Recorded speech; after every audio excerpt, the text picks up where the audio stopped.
گزشتہ روز اسٹیو وٹکاف جو ہیں پریزیڈنٹ ٹرمپ کے اسپیشل ریپریزنٹیٹیو، وہ دوبارہ ماسکو پہنچے ہوئے تھے. پریزیڈنٹ پوٹن سے 3 گھنٹے طویل ملاقات بھی ان کی ہوئی، اور لگتا تو کچھ یوں تھا کہ وہ پوٹن صاحب سے کہہ رہے ہیں کہ مان جائیے ہمارے 100 دن مثلا 2-3 دن بعد پورے ہونے والے ہیں، اور ہم نے تو بلند بانگ دعوے کیے تھے، تو بہت امبیرسمنٹ ہوگی. لیکن پریزیڈنٹ ٹرمپ اپنے پیوٹن فی الحال ڈٹے ہوئے ہیں. دوسری جانب انہوں نے پریزیڈنٹ ٹرمپ نے بڑا ایک واضح طور پہ اسٹیٹمنٹ بھی دے دی کہ اب کرائمیا جو ہے وہ یوکرین کو واپس نہیں مل سکتا، بلکہ وہ پریزیڈنٹ زیلنسکی پہ پریشر بھی ڈال رہے ہیں کہ آپ بھی ایکسیپٹ کر لیجیے. ان کو پتہ ہے کہ اس وقت ٹرمپ صاحب انڈر پریشر تو ہیں، جہاں انہوں نے ٹریڈ وار شروع کر رکھی ہے، ٹیرف وار، وہاں ان کو غزہ میں بھی کوئی خاص کامیابی نہیں مل رہی، وہاں بھی. تو ان کی خواہش یہ ہے کہ اس سے پہلے کہ ہم آپ کو کچھ دیں یا ہم کو کمٹ کریں کہ ہم پرماننٹ سیز فائر کی طرف جا رہے ہیں، تو آپ پہلے تو بائی لیٹرل ریلیشن سے بات کیجئے نا، جو رشیا پہ سینکشنز ہیں وہ ہٹائیے، تو پھر ہم سوچتے ہیں جو کچھ آپ کہہ رہے ہیں آگے چلتے ہیں. لیکن ابھی گو کہ پریزیڈنٹ ٹرمپ نے پیوٹن کو بھی ایک میرے خیال میں اپنی ایک ٹویٹ میں سوشل میڈیا پلیٹ فارم میں کہیں ان کو بھی کرٹیسائز کیا تھا اور کہا تھا کہ یار مان جاؤ، یوکرین پہ آپ بمباری کرنا بند کر دیں، اس قسم کی بات کی تھی. لیکن ان کو پتہ ہے کہ ان کے پاس کچھ ہے نہیں کہ وہ پریزیڈنٹ پوٹن کو بہت زیادہ تھریٹ کر سکیں. تو اس وقت یوکرین کے معاملے میں تو 100 دن گزر گئے آپ سمجھیے، اور بہت ناکامی سی ہوئی ہے پریزیڈنٹ ٹرمپ کو، اور اس کا وہ خمیازہ بھی بھگت رہے ہیں، کیونکہ جو ان کی اپروول ریٹنگ ہے وہی بہت کم ہوئی ہے. صرف اس معاملے یہی معاملہ نہیں ہے، ٹیرفز کا خاص طور پہ اس معاملے نے بھی کافی ہرٹ کیا ہے پریزیڈنٹ ٹرمپ کو. دوسری جانب غزہ میں بھی ہم نے دیکھا، وہ کہہ رہے تھے کہ جی اگر میں ہوتا تو غزہ کی وار بھی شروع نہ ہوتی، یوکرین کی وار بھی شروع نہ ہوتی.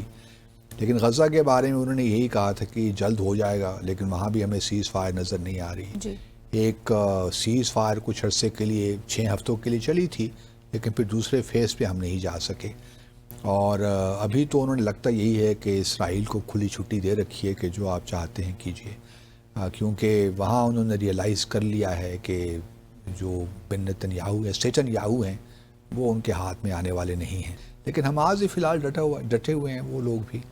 ان کو معلوم ہے کہ اگر اب ایک دفعہ ہم نے یرغمالیوں کو رہا کر دیا تو پھر پیچھے کیا رہ جائے گا. تو وہ چاہیں گے کہ ایک سیز فائر ہو، اسرائیل کی جو فورسز ہیں وہ غزہ پٹی سے نکل جائیں اور ایک پرماننٹ سیز فائر کی طرف جائیں. آپ دیکھیے بات آ گئی ہے ایران پہ، آپ نے پوچھا.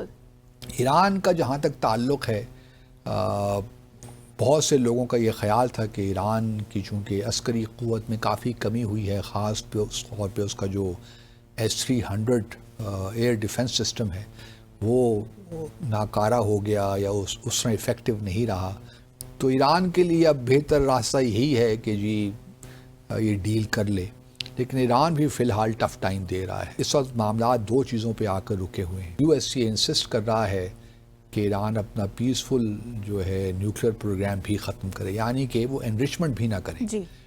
ایران نے اس کو تو ریجیکٹ کر دیا. اس نے کہا کہ یہ تو جو نیوکلیر نان پرولیفریشن ٹریٹی کے اندر جو نان نیوکلیر ویپنز اسٹیٹ ہیں ان کو الاؤڈ ہے کہ وہ انرچمنٹ کریں 3.7% تک. تو جو ہماری ٹریٹی کے تحت ہم الاؤڈ ہیں، تو ہم کس طرح اس کو کنسیڈ کر لیں کہ ہم وہ بھی نہیں کریں گے؟ باقی دنیا بھی تو کر رہی ہے نا، تو ہم کیوں نہیں کر سکتے؟ آرگومنٹ پھر کاؤنٹر آرگومنٹ امریکہ کی جانب سے یہ آتا ہے کہ جی آپ کا ٹریک ریکارڈ ٹھیک نہیں ہے نا، تو اس وجہ سے ہم آپ کو اس کی اجازت نہیں دے سکتے. آپ کچھ مارکو روبیو جو اسٹیٹ سیکرٹری ہیں، انہوں نے تھوڑی بہت اپنے ایک حالیہ انٹرویو میں کہا ہے کہ دیکھیے انریچمنٹ جو ہے اصل ایشو وہی ہے، لیکن اب چونکہ بہت سا مواد جو ہے ایران نے اس کو انرچ کر لیا ہے، تو یہ پاسبلٹی ایک نظر آتی ہے کہ جو بھی میٹیریل ان کے پاس ہے وہ ایران میں ہی رکھیں. کیونکہ پہلے یہ بھی تھا کہ یہ میٹیریل سارا ہے کسی اور ملک کے حوالے کیا جائے، لائک رشیا یا چائنا کے حوالے کیا جائے، لیکن ایران اس سے بھی راضی نہیں ہے.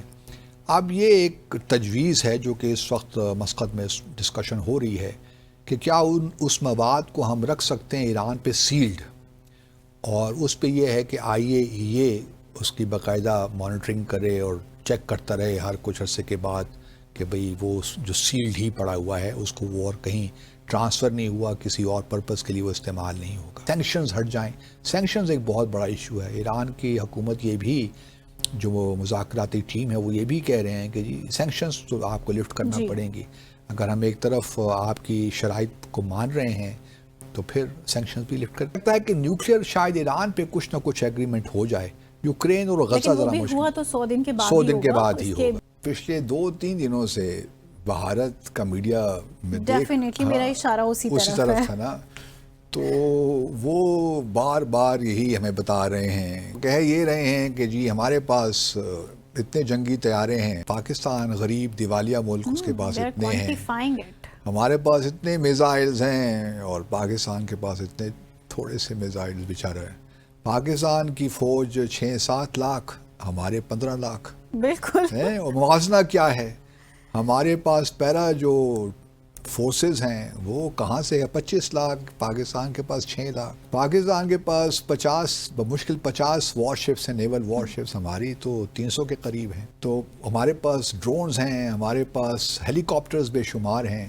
پاکستان کے پاس تو کچھ ہے نہیں. تو یہ پاکستان کیا مقابلہ کرے گا ہمارا؟ ایک ملٹری اسٹریٹجسٹ ہیں امریکہ کے، ان کا نام ہے جان وائٹ. انہوں نے بھی ایک دفعہ بڑی انٹرسٹنگ بات کی، میں دیکھ رہا تھا کہیں، انہوں نے صرف ایئر فورس کے حوالے سے بات کی. یہ کہتے ہیں کہ aerial combat is not mainly about who has the most fire power but about who can manoeuvre with the greatest velocity and provide the most energy.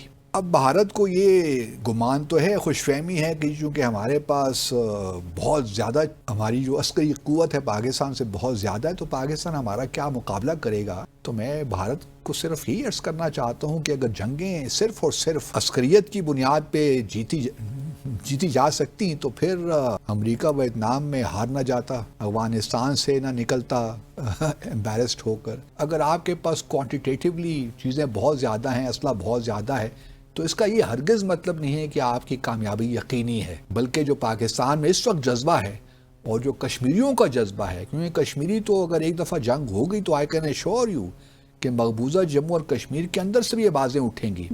اس وقت تو دیکھیے نا، اور وہ ہمارے ساتھ کھڑے ہوں گے انشاءاللہ. میں اگر آپ کی اجازت ہو تو ایران کا ذکر کرنا چاہتا ہوں. ایران سے شاید کوئی، میں نہیں کہتا کہ کوئی انٹینشنلی انہوں نے کیا، لگتا ہے ان سے ایک ٹائپو غلطی ہو گئی ہے کہیں. ان کو چاہیے تھا کہ جو انہوں نے میسج ایران اپنی ویب سائٹ پہ لگایا نا، پہلگام کے بعد انہوں نے انڈیا لکھ دیا.